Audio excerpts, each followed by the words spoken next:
The MYMAZDA app allows you to precondition the inside temperature of your vehicle. You can set the climate controls to warm the interior and defrost the screens in winter.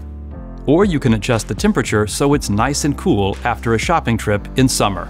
You will reach the climate control screen by swiping left from the home screen. On the climate control screen, long press the fan to access the climate and defrost settings. Set the desired temperature and defrost options and press Send. You get a confirmation, and the air conditioner in the car is switched on. Remote climate control runs for a maximum of 30 minutes. We recommend using it when the car is charging. Otherwise, the energy in the battery will be used, resulting in a shorter range. To turn off the heating or cooling, navigate to the climate control screen and press the climate control stop icon.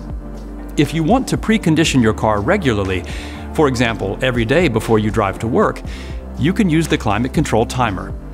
Navigate to the EV settings and select Climate Control Timer. Select a preset. Select your departure time. Choose the days you want the car preconditioned. Adjust the temperature, and then press Save. Now your Mazda will provide a comfortable interior temperature for the set departure time. But keep in mind that both the remote climate control through the app and the climate control timer will only work if the power is switched off. Whatever the weather, enjoy the preconditioning functions of your vehicle.